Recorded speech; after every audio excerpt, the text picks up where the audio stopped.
Welcome to episode 12 of Alternate Realities, the podcast series where we literally look at alternate realities, different perspectives on life.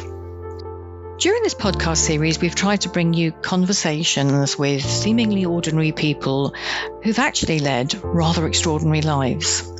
My guest today is Mick Fellows. He has led an incredible life, joining the Navy as a very, very young lad and actually not liking it very much. So without further ado, let us start this conversation and bring to you a rather extraordinary story. A very warm welcome this afternoon to the lovely Mick Fellows, who is such an inspiration to me. I think every time I speak to you, Mick, I learn something new about you. So welcome to the show today. Well, thank you very much, Jay, and it's lovely to be able to talk to you. Well, I'm really looking forward to this. I don't call them interviews. I tend to call them conversations because they're just so, the people that I speak to and get to speak to, it blows me away at times, the lives that people have led, and yours has been an incredible one. So can we start off, Mick, with you telling us where you were born and where you kind of grew up? Right, yes. I'm quite an old man now. In fact, I was born in 1940 at a place called Littlehampton, a seaside resort in West Sussex. I had one elder sister and four younger brothers. My father initially was a painter and decorator, but before the war, but during the war, he served in the Royal Navy on minesweepers. My mother worked in a factory throughout the Second World War producing munitions. I went to school in Littlehampton, and I can vaguely remember from the age of about 1944 onwards, enemy aircraft coming across and dropping their bombs on West Sussex and Kent, and the aircraft based just 4 miles from where I lived in Ford and Tangmere, flying over our house towards the Channel to, unfortunately, to a certain extent, bomb the people in occupied France and Germany. How was that for you as a young child, Mick? Because you're talking about being 4 years old. That's incredibly young. Well, my mum used to take us down to the beach. We couldn't go on the beach because there was barbed wire preventing you getting onto it. And the whole of the beach was then covered in a scaffolding type arrangement with anti-tank mines on, just to prevent any German invasion. But to me, it was pretty exciting seeing the aircraft flying overhead.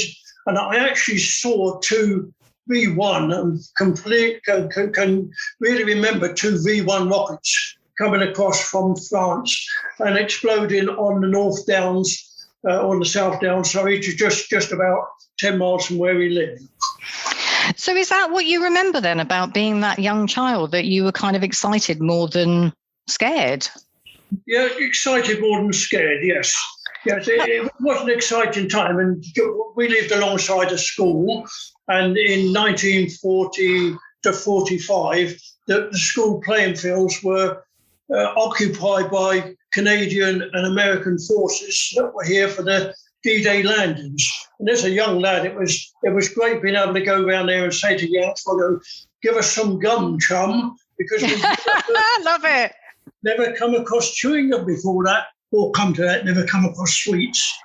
So you're describing this excitement and, you know, these American and Canadian forces and sitting there, looking at these aircraft flying over and this crazy time that World War II was, and being excited about all of that. What is your memory then, being that young, of D-Day? I don't remember an awful lot about that because I was in school at that particular time. I mean, the televisions, well, they were invented, but of course we didn't have one. We listened to the news every now and again on the BBC, And it was now and again only for the news, because we had a small accumulator battery which ran the radio. There was no such thing as plugging into the main electrics in those days. And of course, to get the battery charged, I had to carry a glass-covered accumulator down to Littlehampton to the local store, who would then charge your battery over a 6 to 8 hour period. So listening to the radio was only on very selected times and normally just for the news. It's incredible when we look at how easy technology is now to remember those times. I mean, I'm a little bit younger than you, but I do remember sort of like the old valve radios and things, and we forget. It's so easy these days to forget that all of the things that we take for granted these days just weren't there back then. No, they weren't. No, they weren't. And I'm fortunate enough in a way to have lived, although I was very young, through the Second World War and seen the advances over the last 60, 70 years to where we are now. Computers, to a certain extent, frighten me now. When I left the Royal Navy, which we'll get on to later on, I'm sure, in 1990, computers were really just in their infancy and just coming in the military. But prior to that, of course, we used textbooks and written procedures. There was no sort of, whereas today we can click on a computer and pick up a program and it tells you exactly what you need to do or want to know, etc. You couldn't, even in the early 90s. I think that's what fascinates me so much about your story, is how different things were back then. So having this father who was on the Minesweepers, was that what got your interest going about your future? No, not really. I mean, he didn't say an awful lot. In fact, nothing whatsoever about his time in the Royal Navy. And he was there for wartime only, hostilities only. So I can remember him leaving, and I can remember an argument almost with my four brothers of who was going to have his hat, who was having his collar, who was having his lanyard, when he sort of dished out his uniform after the war. But really what made me join was there wasn't an awful lot of work when I left school at the age of 15. Very little at all. You could go into farming or go and perhaps travel 20 or 30 miles and work in the dockyard at Portsmouth. And I didn't really want to do any of that, but I wanted to get out and start earning a living so I could assist mum and dad with the rather large family. So at the age of 15, really on a whim, I read an advert in a paper saying, join the Royal Navy, see the world, etc., etc. And I thought, well, that's for me. Now, I asked my dad, I said, Dad, I really want to join the Royal Navy and follow in your shoes, etc. What do you think? And he basically said, no, I don't want you to join the Royal Navy. It's a pretty awful hard life, and you won't get my blessing. I went against his will, but I can remember a few months later when I was doing boys' training in HMS St Vincent at Portsmouth, where I thought, Dad, you were right. I wish I had listened to you. This really doesn't suit me at all. So given that you were only 15, how did you join up? Because was it not the case that you had to have your parents' permission back then? You had to have your parents' permission, and he reluctantly, after I pestered for ages, gave me permission with the old saying, well, you've made your bed, now lie on it. I told you so. And he was quite right. Wow. So that was your start into the Navy life, that you actually got there and realised that what your dad had said they had a point. Yes, very much so. I hadn't been away from home before. Holidays and such things were just not around in those days. So I'd been used to living with my family. I wasn't used to living or going to what was almost a boarding school, HMS St Vincent Gosport. That was the boy seamen's training establishment, and all of the boys there, and there must have been a couple of thousand, were all around the same age, 15 years of age. The good side of it was we got 3 meals a day. For the first time in my life, I had brand new uniforms, clothing, instead of having to wait for my brothers to grow out of his and to be handed down to me. New shoes, etc. It really was good. But it was a sort of initially a lonely life being away from my sister and the rest of my family, my brothers. Is that what you found the hardest, being away from home? Was it the sort of change in lifestyle and missing them that you found the hardest, or was there anything else that you struggled with? No, it really was missing them. I mean, life at St Vincent was very hard, especially for someone who, most of us had a fairly sheltered life in the war. There were a few things that were compulsory that didn't necessarily agree with me at the time. One, I couldn't swim. Although we lived alongside the seafront in Littlehampton, all the beaches were closed off because of the war. So it's mandatory to get up at 5:30 every morning, the non-swimmers, and learn to swim or do swimming lessons in the pool at HMS St Vincent. And then again, prior to breakfast, we used to have to climb the mast. Now, the mast at St Vincent was 120 feet high. And you climbed up what was in effect rope rigging, a ladder up one side of the mast. You then reached a platform halfway up the mast, and there was a trapdoor in the middle of the platform, which one would normally go through. But as boys, we weren't allowed to do that. We had to climb up the outside of the platform. So you were actually facing upwards, trying to hold on to the rungs of a rope ladder. Pull yourself over that platform, then climb up to the top of the mast and down the other side. Now, not only did we do that every morning, depending on the mood of the petty officer instructor, he would designate the rig of the day, the uniform or the clothing that you would climb up in. One day you would climb up it in pyjamas in the middle of winter. The next day you would climb up it in your blue suit. The following day in your overalls, the day after in your sports rig. You never really knew what rig you were going to go in. Once you started climbing, you had to move pretty quick, otherwise the chaps behind you were almost putting their head on the bottom of your feet. Hated that, wasn't really into it, physical fitness and exercise, but got used to it after a while. That's really interesting that you've had such an incredible career and started out disliking what you were doing so much. So what made you stick it out? Well, you had very little option then. You signed up for, in fact, 7 years and 5 in the reserve. But what they didn't tell you, and there's no such thing as small print, is the 7 years initially didn't start till the age of 18. They were just 15 at the time. Yeah, I remember that. It's the whole boy service thing, isn't it? It doesn't count.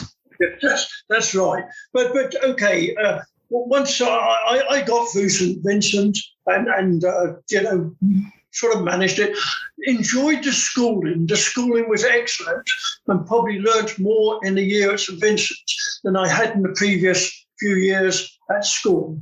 Most of the teachers in the school, not St Vincent, in the civilian school, had served in the wartime, or people that were discharged, or some even invalided out of the forces. And they didn't have the same teacher training as teachers do today.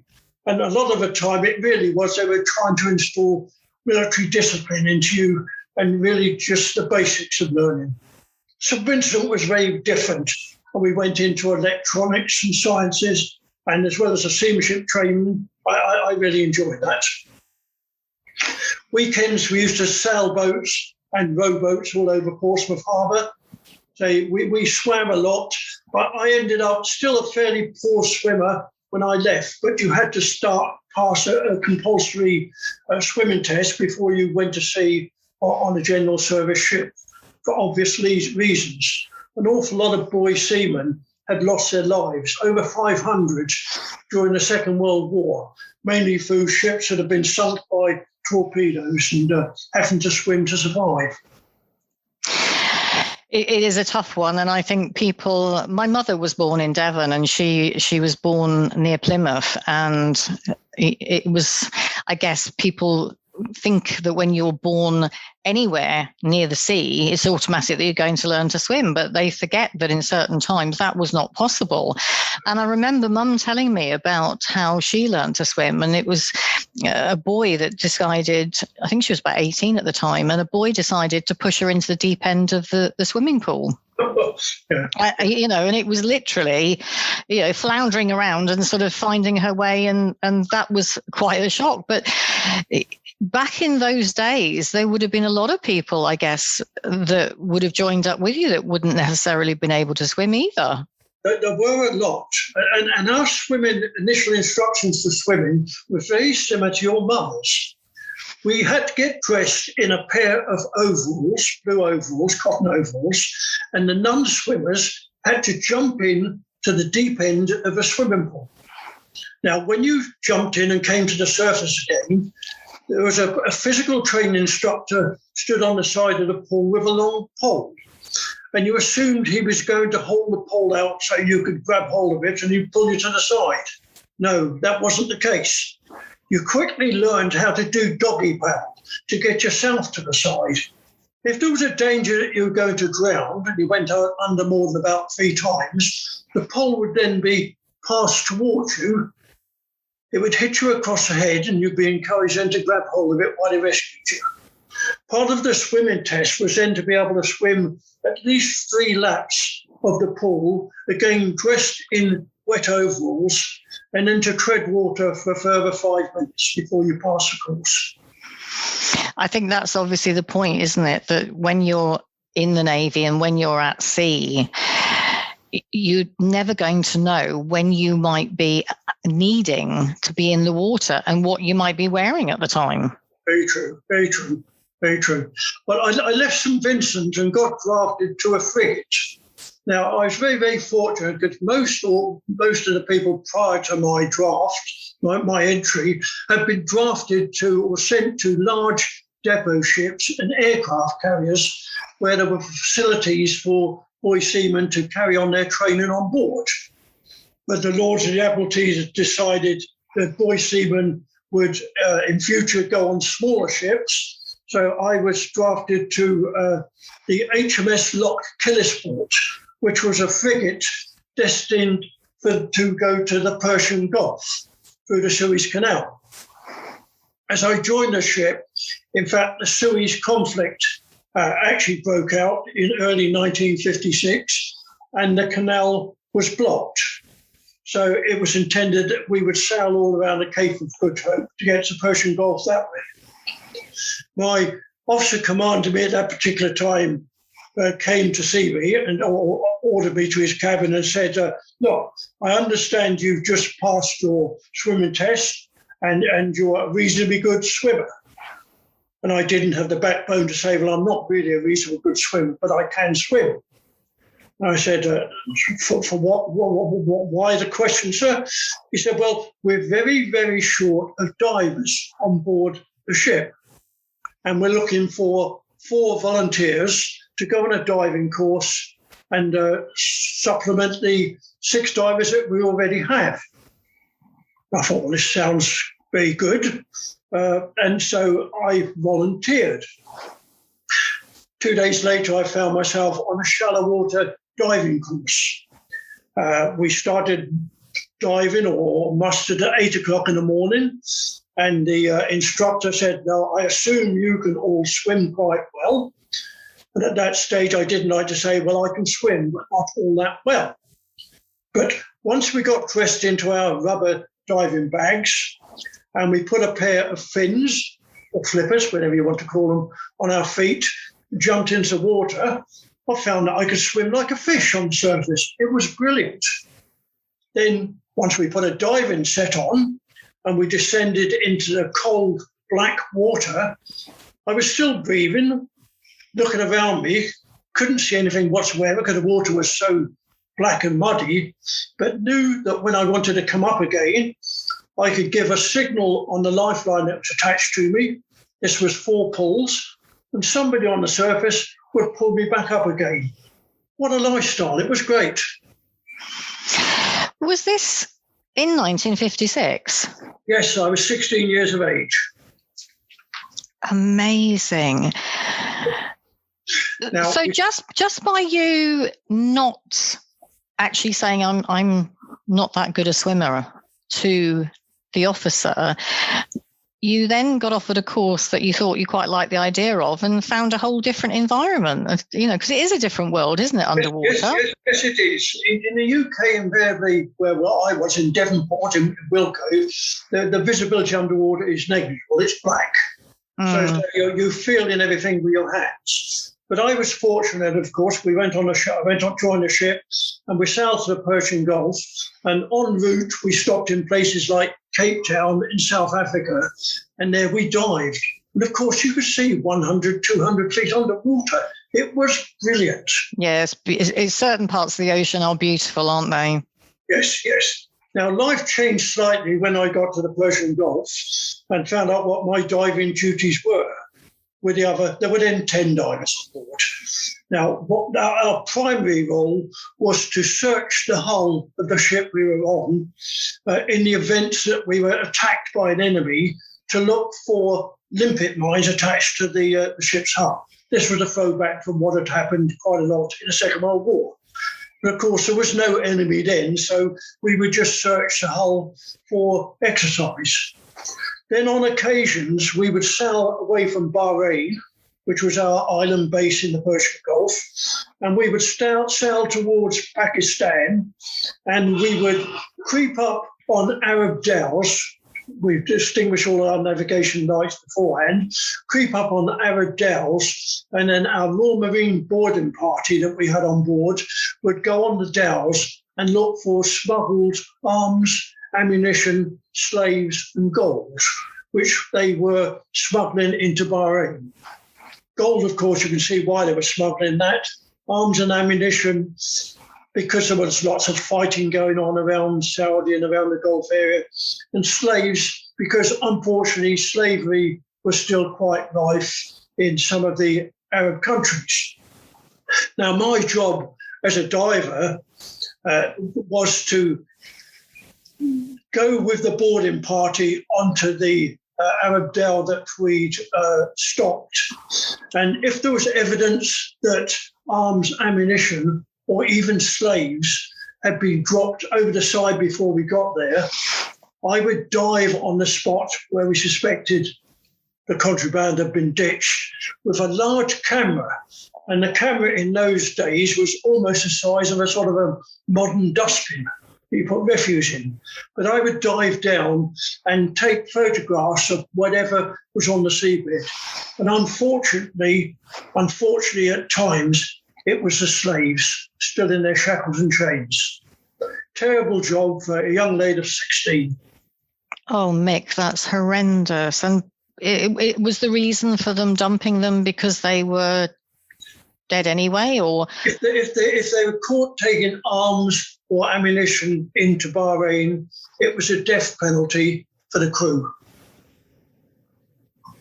And what I'm asking is why they would dump slaves overboard. Because if we got evidence they had slaves on board, they would have been executed, the captain and the crew.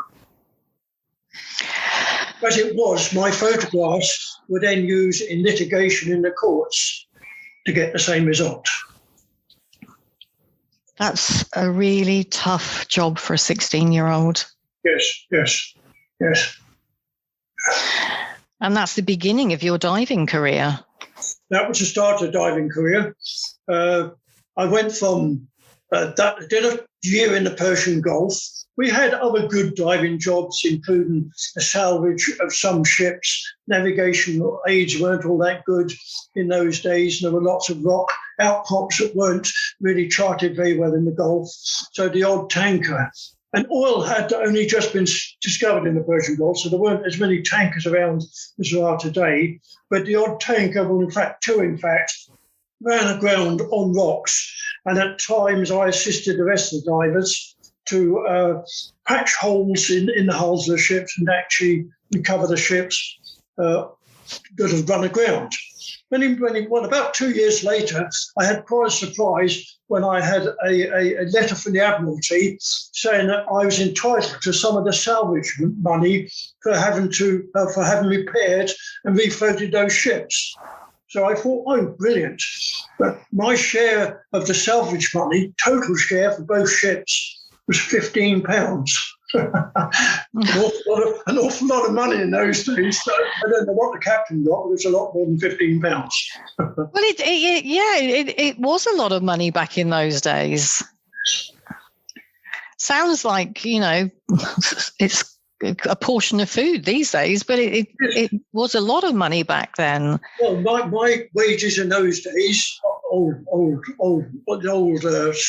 money was 7 shillings and sixpence per day. I got paid an extra 3p per minute when I was diving. And there's another incentive to dive.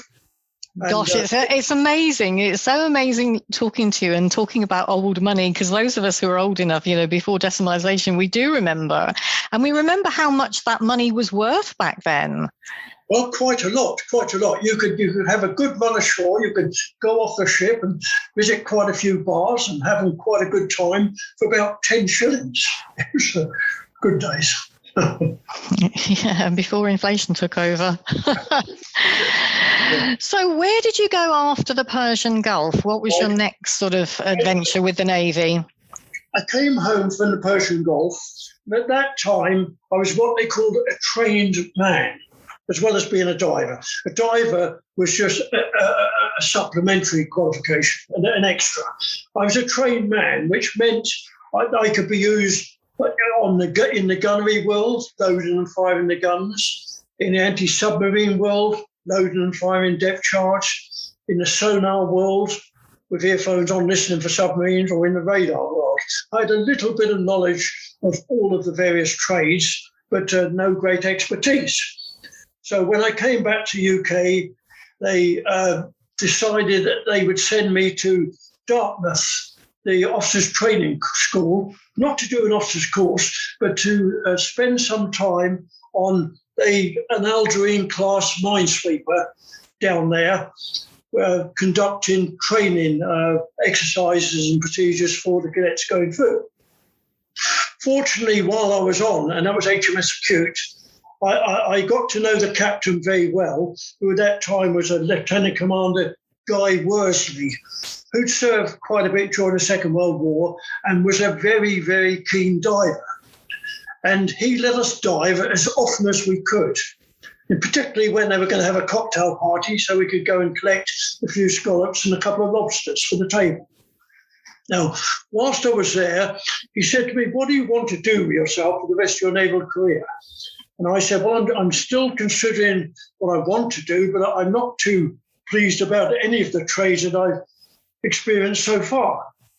So he said, "Right, the job for you, I think, is to change branch and become a clearance diver." I said, "Well, that sounds great, sir. What does a clearance diver do?" He said, "Well, a clearance diver's main task is bomb and mine disposal. We dispose of unexploded ordnance located on the seabed, of mines that are laid in minefields during the war, and on mines and weapons that are put on the hull." He said, "Secondary very much to that, we do underwater engineering. So we work on submarines and we change their propellers if they have a damaged propeller.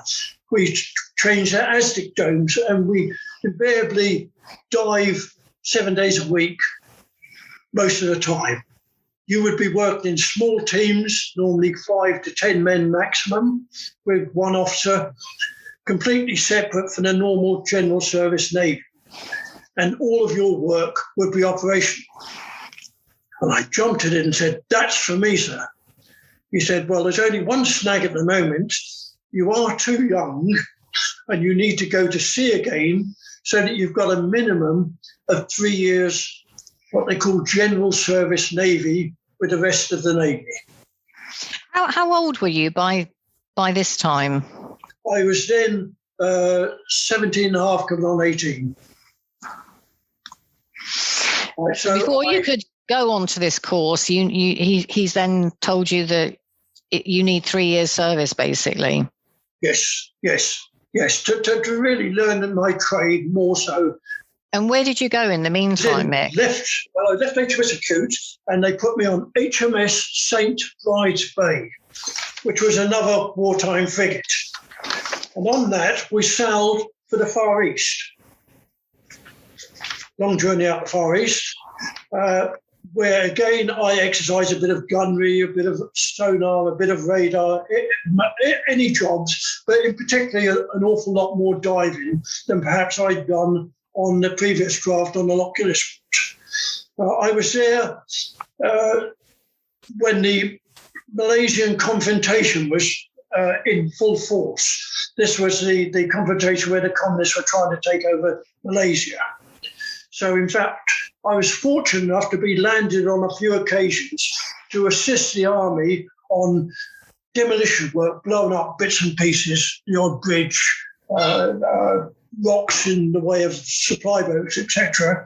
And I also did a spell of 3 months on a train that was running between Singapore and Penang towards the top of Malaysia. And I was the armed guard on there at the age of 18, helping to protect the passengers on the train if we were attacked by the communist guerrillas. We were never ever attacked, and it's probably a good thing we weren't, because although I had a gun, all the ammunition was locked in a box with a padlock on it, and the petty officer in charge had the key to the padlock. We very, very rarely saw him. I think he spent most of his time in the restaurant bar carriage. That wasn't particularly helpful then, was it, Mick? No. In fact, in those days, and even in later days, they didn't really trust sailors with guns and ammunition. It was a pretty dangerous thing to do. These days, and now, all members of the Royal Navy are now trained in the use of small arms and defending themselves and firing them, etc.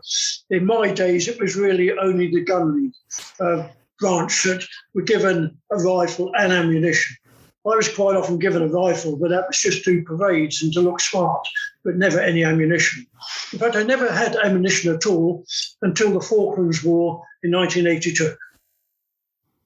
Well, I came back from the Far East on the Loch Gillisport, and I was sent to HMS Verdun to qualify as a clearance diver 3rd class.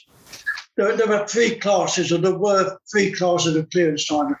3rd class was just the initial step on the ladder, where you were trained to dive, to recognise explosive devices under the water and on land, blindfolded, to be able to place an explosive charge on them, and to be able to swim into beaches and clear beach obstacles so landing craft could come on, and to do basic underwater engineering tasks. The clearance diver 2nd class course normally came about 2 years later after you got some experience, and then you learned more on the maintenance of the diving equipment, the ancillary bits and pieces that you use to look for bombs and mines, and you were more or less the storekeeper of the small team. You looked after issuing equipment, maintaining the equipment, ordering supplies of gas, CO2 absorbents, etc. After again another 2 years as a CD2, you could then go on course to be a CD1. Now, CD1's course was the final course where you're actually qualified as the bomb disposal expert, inverted commas. You were able to supervise all diving.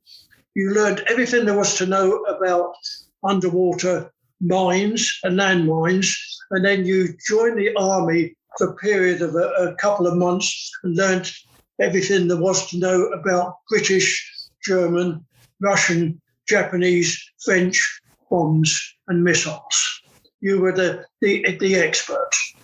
Now, the failure rate on the various courses was very high. It ran at about 85%. And I can remember on my basic course, there were 34 starters on the course and 7 of us finished. Why such a high dropout rate? You were pushed to extremes under very harsh conditions. And you were pushed to extreme to sort out what we used to call the wheat from the chaff. So you ended up with the guys that if you were sent in to dispose of a bomb and you had to crawl over 1.5 miles of soft mud to get there, you weren't going to collapse or give up on the way to the bomb. We had to dive in pitch in deep water with no visibility whatsoever, without gloves on or any sort of real comforts, to make sure you were in freezing cold conditions in the worst possible situation to see if you could take it or not psychologically. A lot of people can't. Where did the shift come for you then, Mick? Because you're describing this 16-year-old boy who's joined the Navy, gone off to see the world, and, you know, didn't particularly like the physical aspect of climbing the mast and all the other stuff that you had to do. Where did the shift come? That came on qualifying as a clearance diver. So was it going into that environment of the embracing of the you know, what you had to do physically to go with it? Was it the finding of that environment that is the underwater, the sea that? Yes, it was. In fact, as it ends up, Commander Guy Worsley on HMS Acute saying to me, "You really ought to be a clearance diver." That was the best advice I'd had in my life. Changed me totally. I wouldn't have enjoyed being in the General Service Navy for the next following 30 odd years. It's interesting because the people I speak to very often, and I know the same thing in my own life, we start off going down one road thinking that we're going wherever we want to go. And then for whatever reason, we end up almost on a detour, but it takes us to where we're meant to be. And it just is amazing to me that, you know, your father hasn't really spoken to you about his experiences, and yet you've ended up going into that same sort of area of naval work, but you've embraced it. You know, you found this environment underwater that you've just found real strength from. Yes. Whilst I was in the General Service Navy, I spent an awful lot of time pretending to be at war, exercising. Obviously quite essential, so you get used to firing guns, dropping depth charges, doing the normal things one would do in a war environment. But once I joined the clearance diving branch, and I qualified at the age of 20 in 1960, of course, it was only 15 years after the end of the Second World War. And there were hundreds and hundreds of bombs and mines lying around the British coastline that had to be dealt with. So I was no longer playing to be at war and playing at disposing of bombs and mines. I was physically doing it.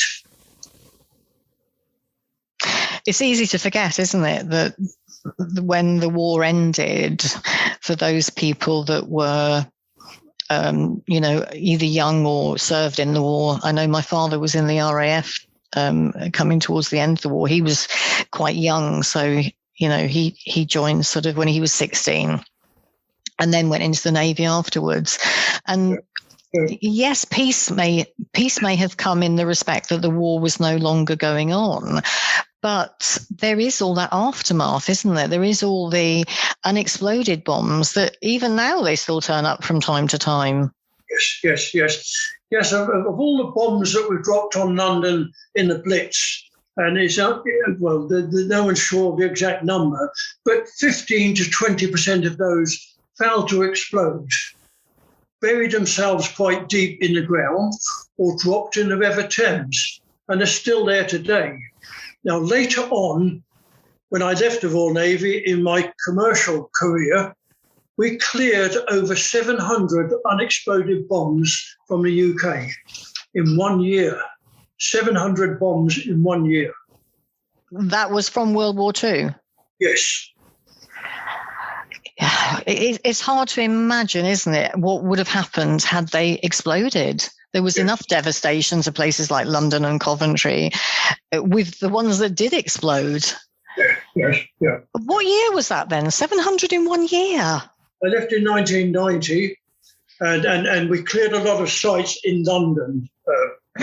We did the clearance for the Olympic site, the foundations of the London Eye, the O2 Dome, the Millennium Bridge, an awful lot of work around the Thames area, because one of the problems was if you were pile driving or digging large holes remotely into the bed of the River Thames, and you inadvertently hit one of the bombs that was still lying on the seabed, and it exploded, not only would it cause an awful lot of damage on the surface, but it would invariably break through into the London Underground system and kill thousands of people on the trains. I think there's so much to that people don't realise. Nothing by comparison, but for many years on and off, I worked within the property business, and I worked, in the new home side of it. So obviously everything is about starting the foundations and building, and so much of the property that I sold was in Wapping, Dockland, all along that sort of river. And people don't realise when they see apartment buildings going up how much goes into the groundwork before you can even begin. Yeah. Well, that kept me in business for 26 years when I left the military. Working in the UK and around the world following the wars. So tell me a little bit. I want to get on to other things because I could talk to you all day, Mick. Your life has been so fascinating. It really has. But tell me a little bit about your role in the Falklands War, because that's obviously how our connection, how we sort of got speaking. Of course, yes. Right. The Falklands War came, in fact, 23 years after I qualified as a clearance staff. And at that particular time in 1982, or in fact for 1981, I was second in command of the Fleet Clearance Diving Team. Now, the Fleet Clearance Diving Team was a team of 16 guys, and we were part of the UK's commitment to NATO. And we would fly mainly or do exercises mainly around Europe and in the Mediterranean, supporting NATO forces on mine clearance, minesweeping exercises. And we were down in the Mediterranean in early 1982 on what was called Exercise Spring Train, with a lot of the British fleet and other NATO warships clearing mines down there. When I received a signal ordering myself and my officer in charge back to the UK to meet the Commodore Michael Clapp, who was the Commodore Amphibious Warfare at that time. We met him in Portsmouth, and he informed us, although we had a good idea already, that there was going to be a confrontation in the Falkland Islands. And that's an interesting word for it, confrontation. Yes, we weren't allowed to use the word war.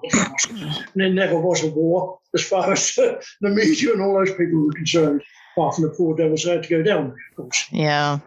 So I told Commodore Mike Clapp exactly what we could do, how we could search his ship's bottoms for limpet mines, how we could repair the damage of the ships, how we could go into beachheads where he intended landing troops to make sure there were no anti-invasion devices and mines there. And we've generally been very, very useful.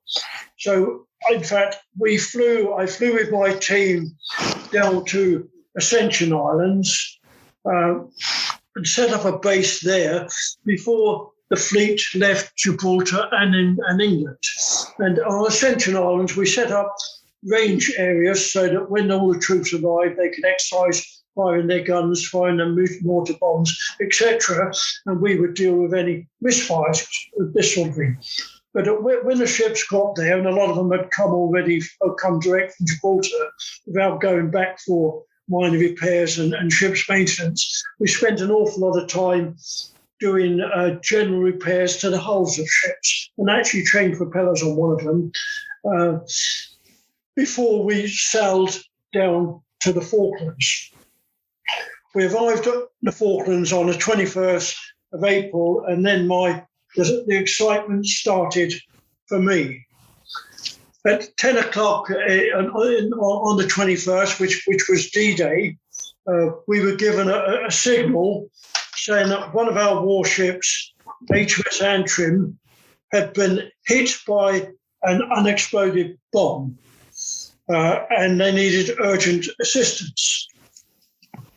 So I thought, well, there we are. I'm not necessarily the oldest, but probably the most experienced. So I'll go and do this job myself. There weren't too many volunteers. So I selected two of the guys in the team, and we boarded a helicopter that was sent from Hermes over to us. We were on the Sir Tristram at the time, IFA Sir Tristram, boarded the helicopter and sailed out of St. Carlos water. I flew out of St. Carlos water. I put my headphones on, and the pilot said to me, "Mr. Fellows, do you know where the Antrim is?" And I said, "I've got no idea whatsoever, but I know at the moment she's protecting the Canberra, and the Canberra is a very, very large white ship. So why don't we just look for a white ship?" We did just that. The great white whale. Great white whale. Now, we opened the side door. I sat in the back with my two guys back in the helicopter. We opened the side door, and I was looking out, and I could see the great white whale first of all.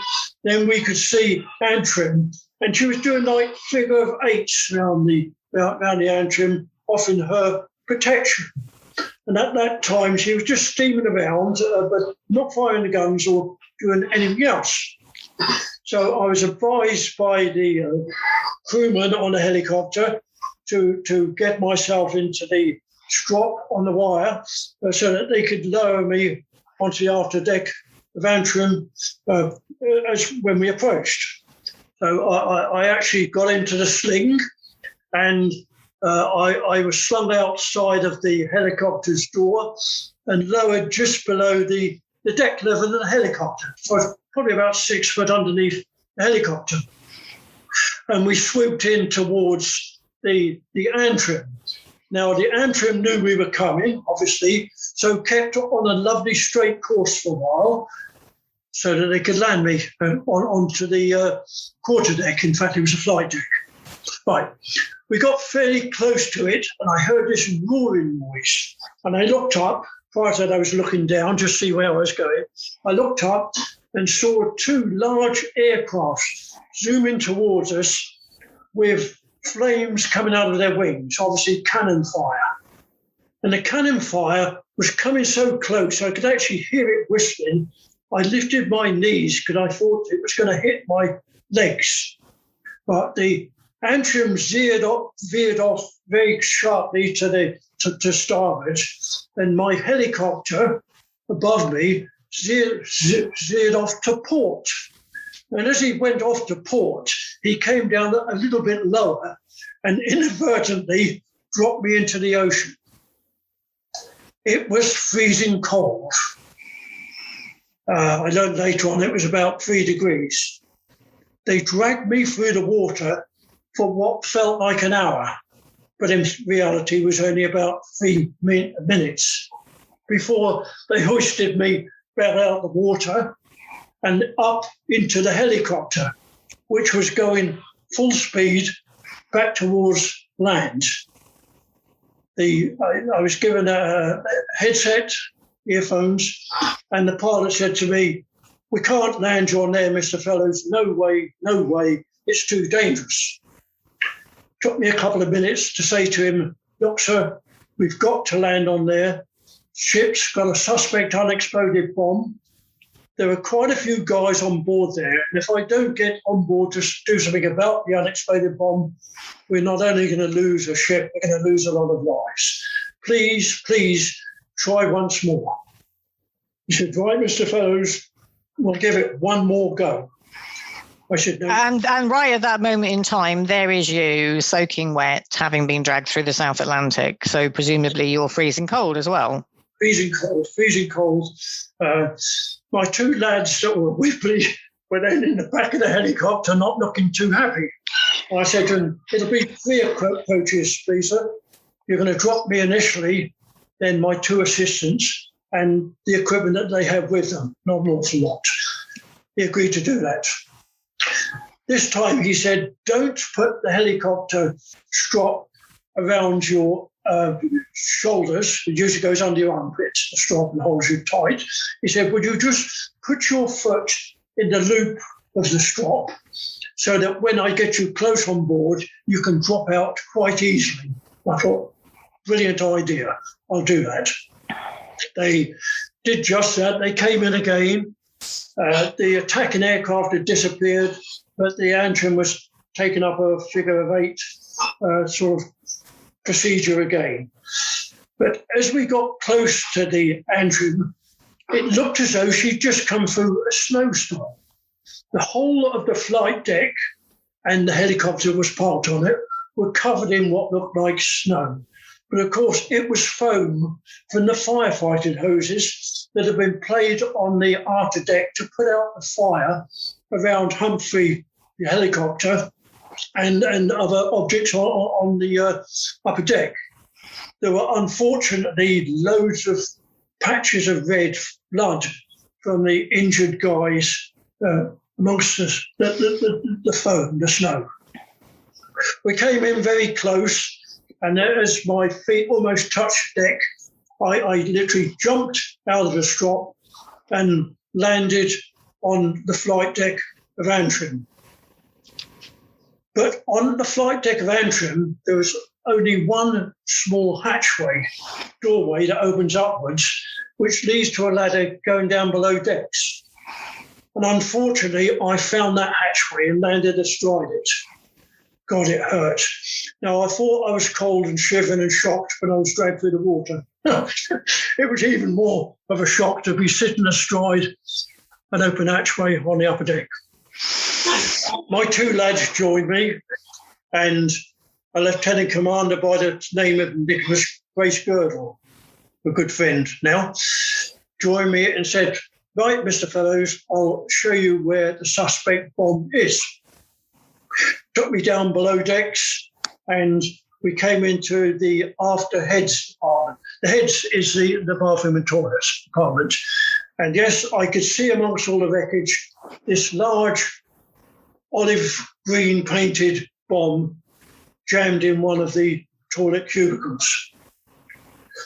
The bomb had come in through the after end of Antrim, just underneath the missile launching rack, had gone through the flash door, bounced off the Sea Slug missiles, which were in the magazine, jinked upwards through a pyrotechnic magazine. Pyrotechnic magazine contains all the sort of military style fireworks, hit the ceiling above it, upper deck, which was in fact the bottom side of the flight deck, and then jinked down, bounced down and into the toilet and come to rest. I could clearly see a large indentation where it had bounced up and hit the upper deck above me. So I thought, blimey. All of that, and it has not exploded. Hadn't exploded. As it on its passage through the after end of the ship, the tail unit, which was normal, had snapped off. They're pretty flimsy, the tails. And the tail protects the fuse, which is in the after end of the bomb, the flat end of the bomb, not the pointed end. Right? I cleared away straight away with my guys. I set my guys to work putting out some flames which were coming out of the pyrotechnic magazine. The pyrotechnics had started caught fire, and there was lots of red smoke, white smoke, and flames coming out. So they grabbed fire extinguishers and were trying to put out the flames in the pyrotechnics, while I pulled bits of wreckage and bits away from the after end of the bomb so I could get to the fuse and see what state the fuse was in. This wasn't possible because the back end of the bomb was badly damaged, where the tail unit had snapped off. And parts of the tail unit were still in place, hiding most of the fuse. But I could see that it was almost certainly what we call an impact fuse, designed to explode the bomb on impact, but one that could also be fitted with a delay mechanism. So I carried on putting wreckage away from the bomb, so trying to get myself a better look at it. So for those of us who are not familiar with bombs, are you saying then with that delay that you were in a situation where that still could have gone off? Yes, very much so. And normally within about a 28-minute period. That's a very, very small window. Yes, it is. Right, but we found that the flames and the smoke from the burning pyrotechnics got so bad we were almost choking while we were trying to work. So we had to stop work, and I went forward and just out of the compartment and found a damaged control locker, which fortunately had some firefighting breathing apparatus in it. So we donned the firefighting breathing apparatus and carried on work, putting out the flames and myself clearing wreckage from around the bomb. I then looked at the bomb and thought, well, what am I going to do about this? I can't tell what type of fuse it is. I've got no tools whatsoever, even if I wanted to try and take the fuse out. And I was trying to think back to my sort of advanced bomb disposal course, which I did in 1965, to learn or to remember all I'd been taught about British bombs. Now, I remember everything about Russian bombs, Japanese bombs, German bombs, all the bombs that were dropped on us during the First World War. And I'd had dozens upon dozens of jobs of disarming these various bombs over the previous 23 years. But I'd never had to disarm a British bomb. And I started thinking, I wish I'd listened a little bit more when they were teaching me about British bombs, but never mind. So this bomb you're talking about was a British bomb? British bomb. That was dropped by the Argentinians? Dropped by the Argentinians. I then thought, well, all I can do with this bomb is gently, very, very, very gently, I'm going to slide it back aft out of the toilet compartment.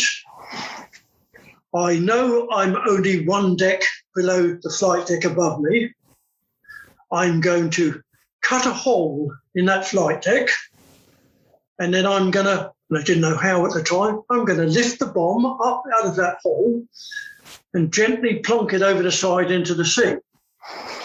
I thought, right, now to do this, and I looked upwards, there were lots of, and I use the civvy terms rather than naval ones, there were lots of wires and electric cables above me on the ceiling. And I thought, well, if I cut those wires to make my exit hole, I'm probably going to stop the guns from firing or the radar from working. I don't know what they're supplying electricity to. So what I'll do is undo all of their fastening clips, and I'll part all the wires and cables and make a gap in between them so I can then cut the hole.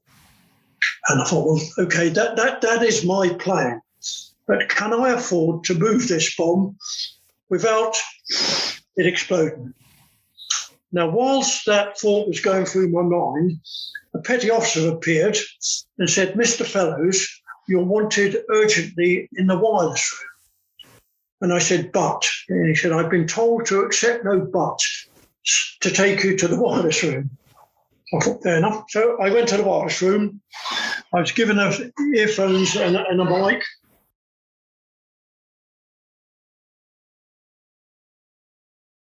The person on the other end said, hello, Mick. This is Hamish Loudon from Fleet. How are you getting on? So I said to him, getting on, sir? He said, Mick, this is a secure line. Nobody else apart from us, the two of us, can hear what you're saying. So be completely open with me. I said, right, I've got a British 1,000-pound bomb jammed in the after heads compartment on the entry. And he said, as you just did, British, Mick? Are you sure? And I said, yes, sir, I'm so sure. But just to make you happy, I can tell you there's a plate welded to the side of it that says made in Bilston, Wolverhampton, 1965. I said, it's painted olive green and it has a red band around it. Now, the red band denoted then in those days in the NATO colour markings high explosive. That's changed to a yellow mark now. So I said, it's definitely a British bomb. The back end is damaged so much, I can't tell what fuse it has, and I can't tell what state the fuse is in. So he said, right, what do you intend doing about it? I said, well, this is where I need some advice from yourself. I want to know if it's safe for me to move the bomb aft about 6 feet. And I said, fortunately, it's in a toilet, so it's a tiled floor with a few obstacles that I'm going to cold chisel and cut those off. So I want to lift it 6 foot, shift it 6 foot off, then gently lift it up on tackles to the upper deck. And to do that, I'm going to rig some shear legs on the upper deck. Shear legs are sort of a temporary crane made out of 3 poles. So he said, right. I said, is it safe to move it and lift it? He said, right, I'm not sure. He said, but I've got Tony Lombard, another clearance diving officer, on the line as well, listening to our conversation. He's at the Defence EOD Technical Information Centre, surrounded by Army, Navy and Air Force expertise with their computers. They have just heard your question to me, and hopefully they'll come up with some advice shortly. I'll pass you over to Tony. Tony came on and we explained, we exchanged very short pleasantries. And after a while, he said, Mick, unfortunately, we can't help you. It could have a delay mechanism. We just do not know. So best of luck and be careful. And all the while in the back of your mind, you've got this in your head that it could have a delay on it. Yes. But he said, but I can do you a favour. I said, what's that, Tony? He said, I can ring Irene, your wife, and tell her what you're doing. Now, you can imagine what my response to that was. I can. I won't say it over this podcast. I can imagine. Sufficient to know, but it's another long story, which I won't go into at the moment, was that the Prime Minister was listening to this conversation in the Cabinet room. And at a later date, she said to me, Mr. Fellows, you taught me new words in the English vocabulary. I was the daughter of a man that ran a small greengrocer's shop and an off-licence, and we sold beer, particularly on Friday night, to people that had an awful lot to drink. She said, you taught me words I'd never heard before. And she said to him, this was the Admiral, if this chap's still alive, what is he, Army, Navy or Air Force? If he's still alive, I want to meet him after the war. She did, but that's another story. I know, but I've got this visual of you, with you're there, you're trying to keep your cool, you've got this bomb that may have a 28-minute delay on it. You don't know whether it's safe to move it. You're trying to do your job. And then a guy turns around and says, I can do you a favor and let your wife know what you're doing. I mean, I can just imagine what came out. I got back to my 2 guys who were still fighting the fire and helping just part the cables on the ceiling, on the roof. And then I didn't tell them we were on our own, but the thought went through my head that I'd had 23 years, as I said earlier, previous bomb and mine disposal experience. And when you approach an unexploded bomb on a ship or on land, in a peacetime environment, and even in a Northern Ireland type environment, you got the police to evacuate a large area, 500,000 metres, 1,000 metres. So you knew that if anything went wrong, you'd minimise the number of casualties. Just to get this in perspective, Mick, how many men roughly were on board of HMS Antrim at the time? Close on 400. This was crew and Royal Marines waiting to be landed. Now, I knew that if I went wrong on this, not only would I lose my own life and that of my two helpers, but almost certainly, without any doubt, I would be killing 400 people. And I knew that because the blast from the bomb would have detonated the Sea Slug missiles, which were just below us, and I could see those through the hole in the deck. I could actually see the missiles we were working on top of. The ship would have disappeared. It's not good for your morale. I got a chippy, the carpenter on board, sent for. He came to see me, and I asked what his expertise was with an oxy-arc burning gun. And he said, quite good, of course. Why, sir? Well, I said, well, I want you to cut a hole in the upper deck, the same size as this bomb. And we know where it needed cutting because the bomb had actually bounced off the upper deck and made an indentation. So he reluctantly said yes, he would do it. And it took him about 4 hours to actually cut through the plating on the upper deck. But at the same time, we were under almost constant air attack. We'd have one wave of aircraft come in and attack us. There'd be bangs and explosions all around us, and they'd disappear, and 20 minutes later another lot would come in. And so you just found out through just sheer time that it took that it didn't have a delay on it? Yes, I'd forgot about the delay by that, I thought. And I didn't say to my guys, if it has got a delay and it goes bang, I'm probably not going to hear the bang and see the flash, but we'll never know. Yeah.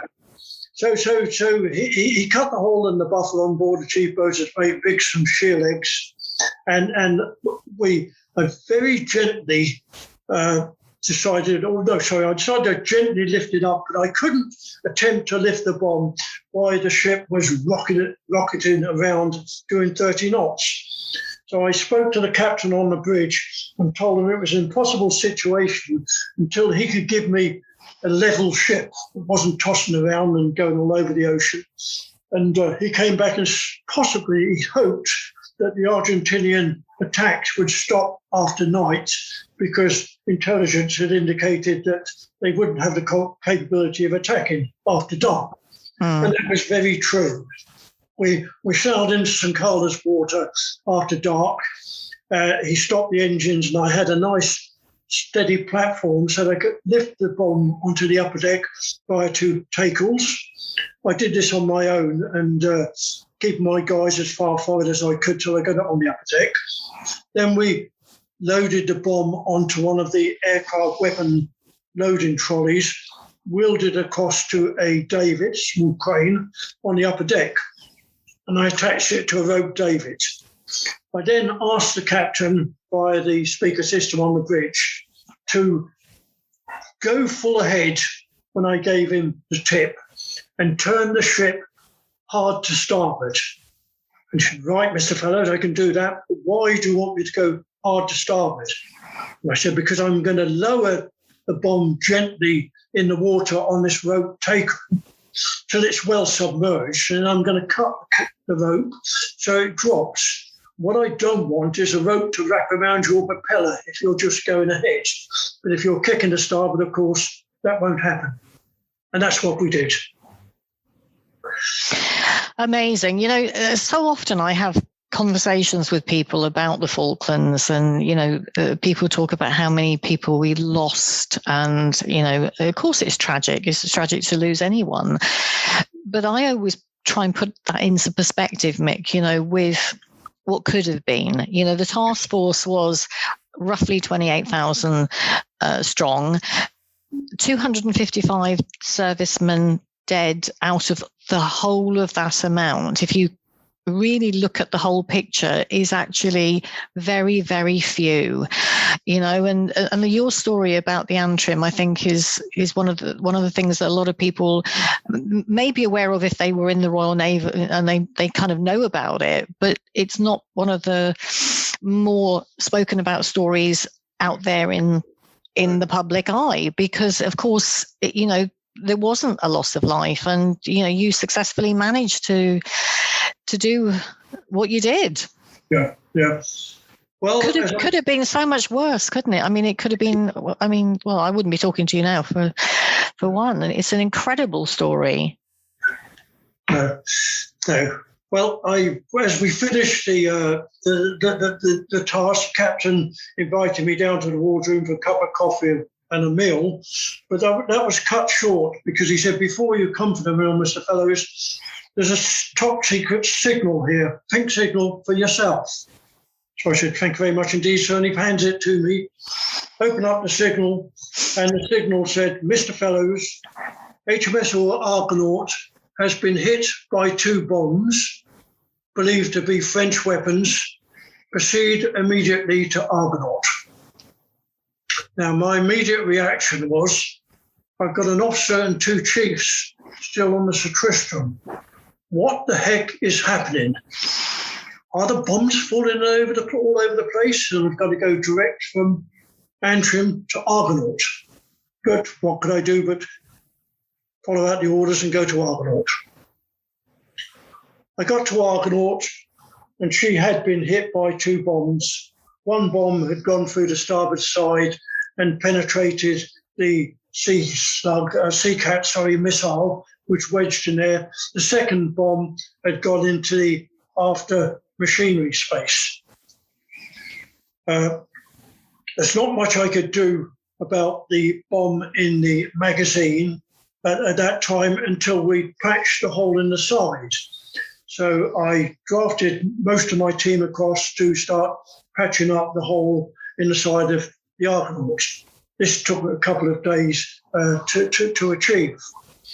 In the meantime, I had to go back to Sir Tristram because we've been ordered to leave Sir Tristram and take up residence on the Fearless, closer to the Commodore Amphibious Warfare, so he could deploy a lot easier from his own command ship. Whilst I was there, my boss and 4 of my team went onto the Argonaut to prepare to, and to in fact empty the flooded magazine once we patched the hole up, and to remove that bomb, while 2 Royal Engineer bomb disposal men removed the bomb from the after machinery space. But my life was not too quiet. I initially was tasked behind the enemy lines with a couple of soldiers from 2 regiments and a couple of SBS guys to look for a suitable landing place close to Stanley for the second phase of the operation. Whilst we were doing that, we captured, or in fact we didn't capture, a few Argentinian officers actually surrendered to us. And we brought those back on board Fearless. We found out that the Argentinian officers that surrendered to us, whilst we were searching their backpacks, had Argentinian ration packs, and the ration packs contained little miniature bottles of whiskey. So I thought, oh, great, a drink at last. Now, we hadn't had a drink by that time, probably about way over a month. But I thought, well, we'll just hang on to these miniature bottles till the conflict's finished. I did just that. Now, lots of other bits and pieces and jobs in between, but about 10 days later, I got yet another signal saying, unfortunately, HMS Plymouth, which was just outside Stanley, had been hit by 2 bombs, which had failed to explode. And they damaged a lot of the missiles on board Plymouth and at least 6 anti-submarine mortar bombs in the magazine. And could I proceed over there as quickly as possible? I thought, gosh, okay, I'll go over by sea. But what I'd done about 10 minutes earlier, and going slightly back on my story, because I thought the war was finished, I'd opened these 2 small bottles of whiskey, and they were miniature bottles, and shared them amongst my 12 divers, Plymouth divers. It was really about a thimble full of whiskey each, not much, but very, very nice. So I got into a Gemini rubber boat and proceeded to HMS Plymouth. When I got to Plymouth, Plymouth was completely dark. All the lights were off on the upper deck. They were just off a standing and obviously didn't want to give their position away. She was still burning quite a bit. There were fires around the funnel area and right forward. A sub-lieutenant met me on the after end and said, "Right, Mr. Fellows, I'll take you to the bomb." And I said, no, hang on, sir. Take me to the bridge initially and let me see the captain, talk to the captain and see what the situation is. And let me suggest to him what I want to do to safeguard the ship's company while I'm dealing with the problem. So he said, right, I understand that. Follow me. And he shot off like a greyhound. Now, the ship was completely darkened, and I'd never been on board her before and didn't really know my way to the bridge, apart from it was fine. So I think I bumped into just about everything on the upper deck on the way to the bridge. Bruised my knees, bruised everything. Eventually, I got up to the bridge, and the doorway of the bridge was open, and there was a small red light glowing on the bridge. This is normal lights that they were put on after dark, just to let people see their way around in a dark ship situation. Right. I stepped onto the bridge, but as I stepped onto the bridge, my foot caught on the small sill, which was just below the door, and I tripped and fell forward onto my stomach. As I fell forward, I was very, very conscious of the fact that I breathed out, gasped, and I could smell the smell of stale whiskey coming from my mouth. A hand reached down and helped me up. I looked up, and it was the captain. I could see the 4 stripes on his shoulders. He said, right, Mr. Fellows, we've got possibly 2 bombs still on board, but 2 have hit the mortar magazine, gone through the mortar firing structure and got over the side. They've damaged a lot of the mortar bombs in the magazine. They've damaged the mortar launcher, and they have actually set fire to an anti-submarine N-22 mortar bomb that was on the upper deck. One of the crew had actually rolled this over the side, so that was out of the way. He said, what do you need, Mr. Fellows? I said, do we have communications back aft? And he said, no, we've lost most of electrics. What do you need? I said, well, can we have a wire running off from the bridge with a telephone connection so I can talk to someone on the bridge who I'd like to log all of my actions? He said, yes.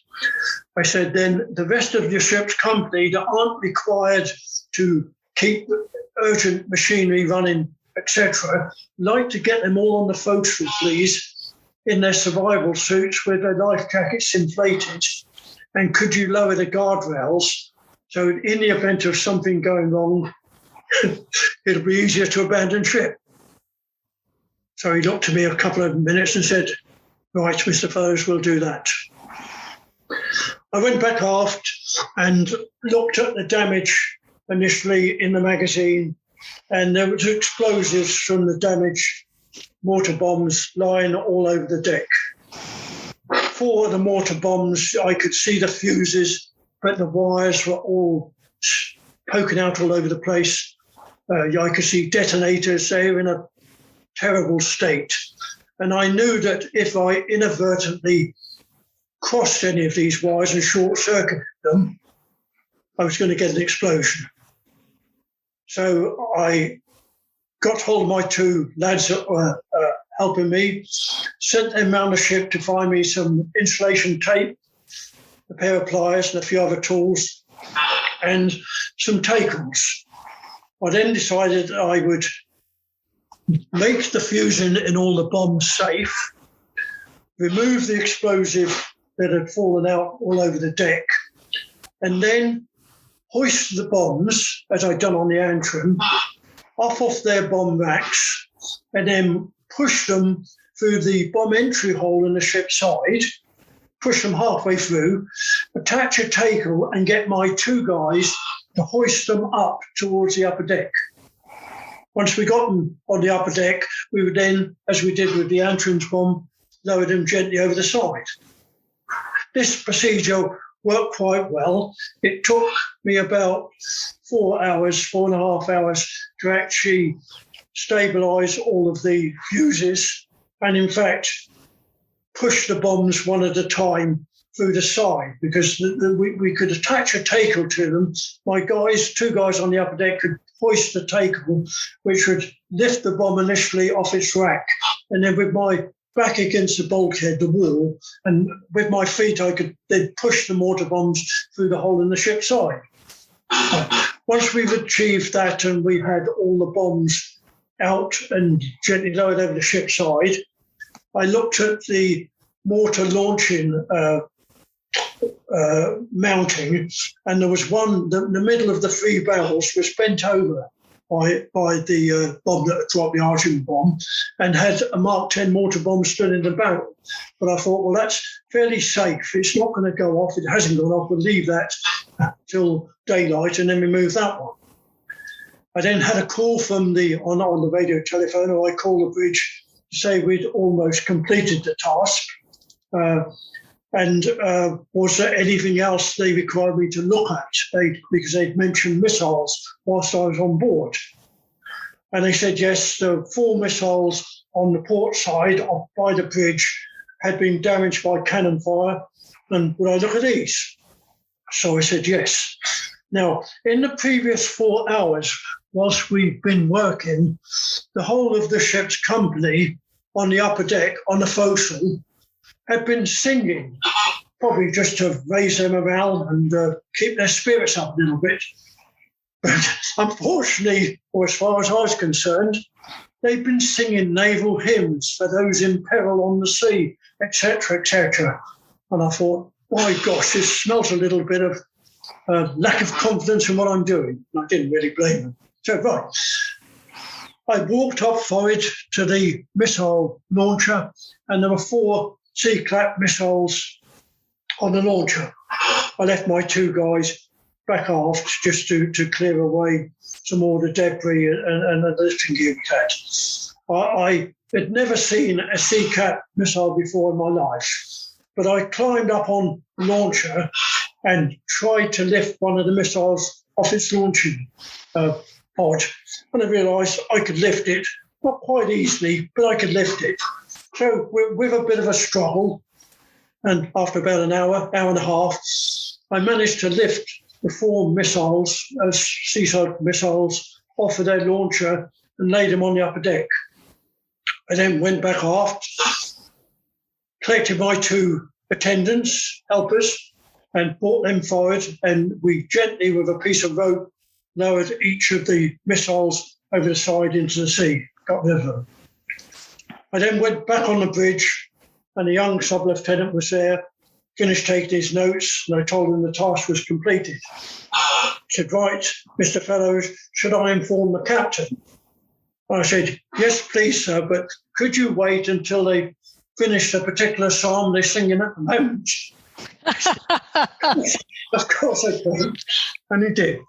And the captain came on board, came onto the bridge, and almost gave me a hug.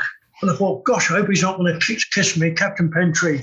Unfortunately, he's no longer with us. But he didn't. And he asked the normal questions, how did it go, Mr. Fellows? Did you have any problems, etc., etc.? And I said, no, sir. But I didn't quite appreciate the singing and the hymns. And he said, oh, is it that you're not of a sort of religious persuasion, Mr. Fellows? And I said, no, it's not so much that, sir, but it did stink a little bit of lack of confidence. And he said, well, can I be candid with you? And I said, yes, please, sir. He said, well, when my ship was hit by bombs, and I had unexploded bombs on the upper deck and damaged missiles, and we were on fire, and I called for help. He said, and they sent me the only bomb disposal man that was available in the Southern Hemisphere. You arrived on board on the bridge, fell flat on your face, and I felt, and I said, Christ, he's pissed. And little did he know how little whiskey you'd actually had. Very little.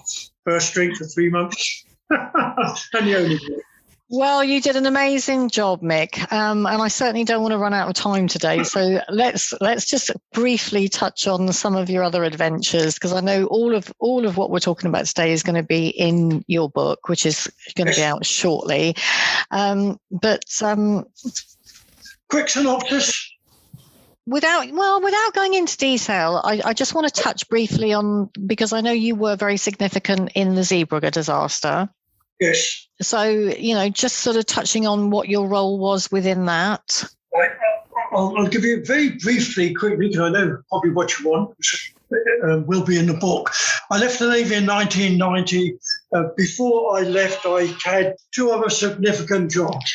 One was I was duty officer when the Herald of Free Enterprise, at the Cross Channel ferry, actually left Zeebrugge Harbour with her bow doors open and sank just outside the harbour entrance. I was duty officer that night on the superintendent diving staff, and I had the task of initiating the Navy's role in the rescue. And I deployed a couple of diving teams from the UK by helicopter, got one of the mine hunters that was on exercise in the area to supply her divers, and did our utmost to rescue as many people as we possibly could from the ferry, which was lying on her side. Fortunately, she'd sunk on a sandbank, so hadn't gone completely underwater.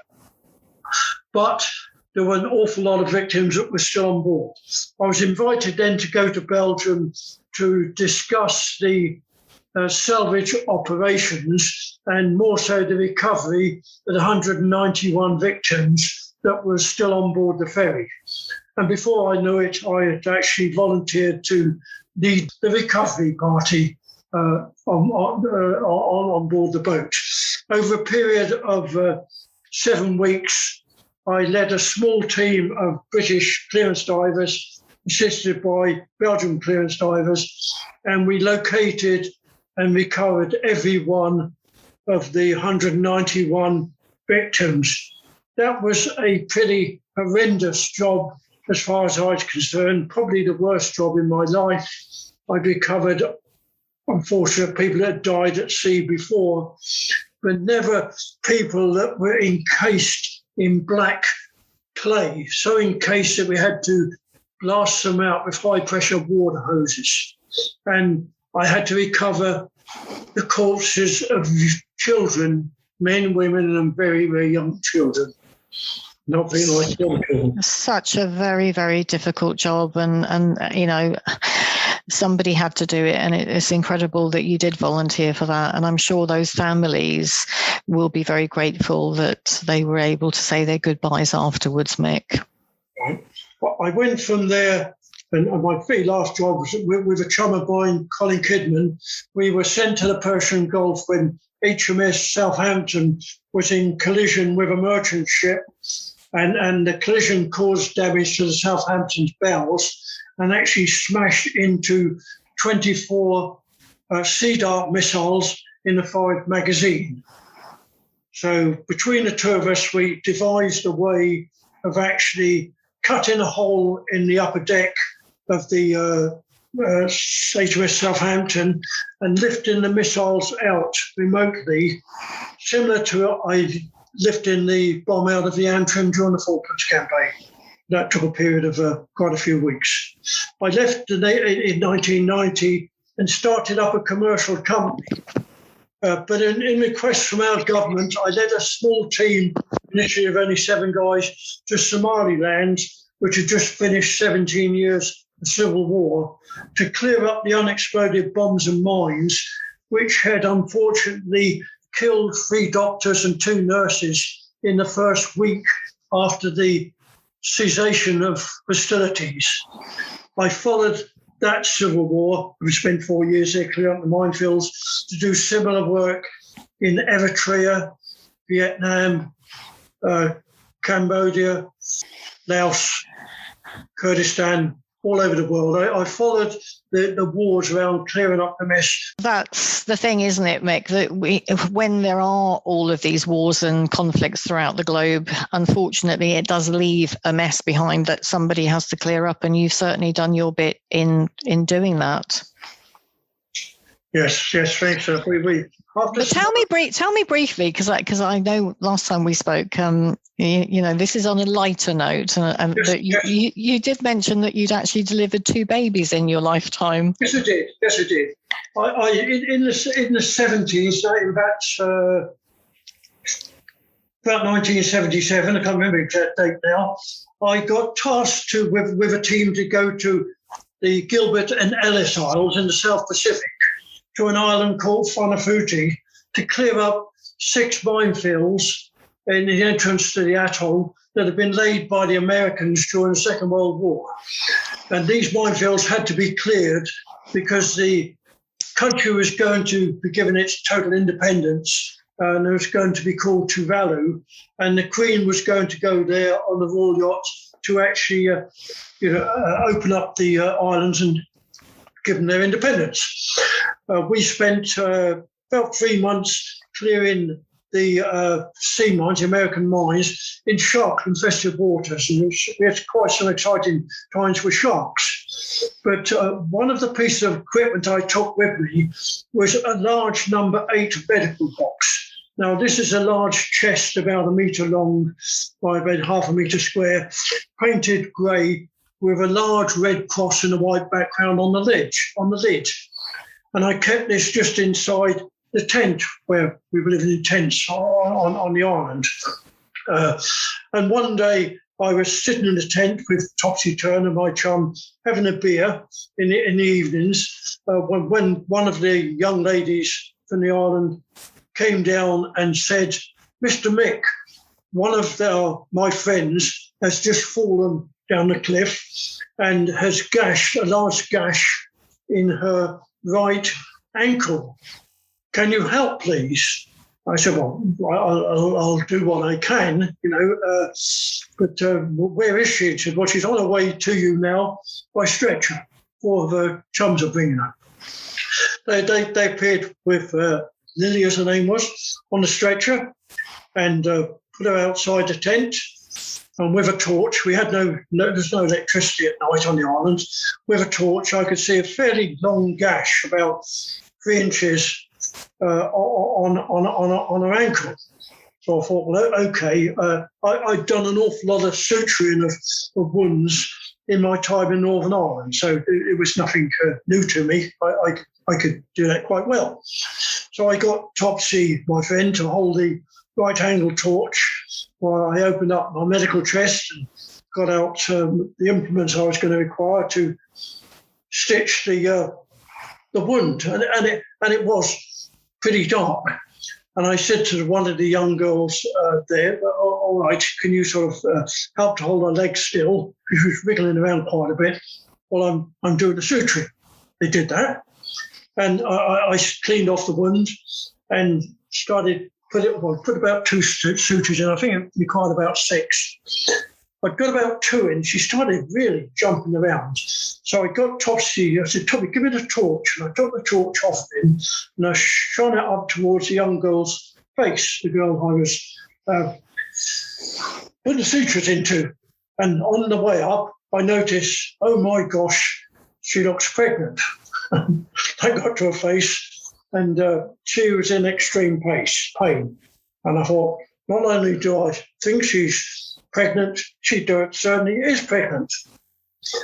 The girl holding her then said, "I think it's a little bit late, Mr. Fellows." And I said, "Why?" And a puddle had appeared on the floor. And I thought, well, that's not blood, it's not. And obviously The waters have broken. Help her, Mr. Mick, called the girl. And I said, well, I can't help her. I'm not a doctor. She said, yes, you are a doctor. Look, there's your doctor's box. I said, no, I'm not a doctor. I know some basic first aid. And in fact, I learned how to do suturing in Hasler Hospital. On course, we used to learn our suturing initially on an orange. They split an orange skin and we suture up the orange skin. And then we go back to Hasler Hospital on Friday night at 10 o'clock when all the drunks were coming in off the streets with split skulls, etc. And we were allowed to practice on live skulls without them knowing too much about it. Anyway, I convinced her I wasn't a doctor, but said there is no doctor. Lily was on her way to the small hospital on the next island when she'd fallen and cut her ankle. Help. I said, well, I can't help, but let's see what we can do. There's really no option. Now, I knew that in my medical chest, there's a lovely green book called A Ship's Captain's Guide to Medical Practices. And I knew there's a section there about delivering babies, but I couldn't get to the section and read it with my torch. So it was no good at all. By that time, she was in a pretty advanced state of the baby arriving. So I thought, well, here we go. So with the help of two of her friends, in fact, we delivered a lovely baby boy. That's an amazing story, and it's so good to hear something, so wonderful in the middle of all of this bomb disposal that you've done. Did you manage to get the sutures in before the baby came? Got enough sutures in to keep it. I had 3 sutures in. That probably was enough. I was just being a bit greedy and getting a bit more practice, I think. Well, I'm glad that the little boy came safely, and that's certainly something to smile about in your career. And I'd like to end today, because I know that this is the rest of the story is going to be in your book. But I know that you left Somaliland, didn't you, rather abruptly. So I have this visual in my mind of how you actually got out there, because you got out with nothing, really, didn't you? We got out with nothing. We had lots of problems with we trained 500 Somalis and then to clear minefields and munitions, etc. But after we'd been there about 2 years, Islamic fundamentalists infiltrated we call them our Pioneer Corps, and we started having ridiculous claims of more pay, more insurance, more parity of what their instructors were getting. Presently impossible, because we've been funded by donations from the EU and various other bodies, but it just wasn't that amount of money left. So our guys were fairly regularly held hostage for money and various bits and pieces. But towards the end, they held the whole of my team hostage in our house. But fortunately, hadn't realised one of my guys had a satellite telephone. In fact, we borrowed from Save the Children. We didn't normally have them, and was able to make a call to me. And I was in Djibouti, the next state to Somalia at the time, to say they were all being held hostage. So I managed to organise a couple of light aircraft in Djibouti, and talking to my guys on the telephone, I told them to be ready to be evacuated. And we convinced the guys that were in the house holding my team hostage that we were going to just evacuate to Djibouti for a 2-day rest to get over the period of being held hostage, and to get the money that they were demanding from our banks in Djibouti and then return to them. And so they let all of my guys actually board the aircraft. Now, we never physically parked up the 2 aircraft. We landed at Hargeisa Airport, and without actually coming to a full stop, all the guys jumped on board the 2 aircraft and we left. But unfortunately, I have to leave all of the personal belongings and all of the other equipment I had behind. We got them out and back to the UK. one thing I am pleased to say, in all of my time in the Navy and in the commercial side, the humanitarian side of mine disposal, I only had 2 serious accidents in all that time. 2 of my guys both lost a left foot in Somalia. And that was unfortunately due to booby traps that have been put behind them by Islamic fundamentalists intentionally to cripple them. Well, unfortunately, they're there to maim, aren't they? And I think from what I know of your whole story from start to finish in the world of bomb disposal, that's a pretty good record. And I know that you haven't been retired that long, have you? No, I retired on my 77th birthday. Before that, I'd been working in Iraq, northern Iraq, Kurdistan, Syria, for 4 years. I contacted leishmaniasis out there, which already had dengue fever and malaria, which in fact gave me a heart problem. I've got heart failure now. So I decided that it was about time to spend a little bit more time at home and a bit more time with my wife and family, and leave it to someone else. So my company was taken over by others, and it's still operating. And I'm now tending the garden, enjoying myself. Just finished writing my book, which is to be called Not for the Glory, and should be out later on this year.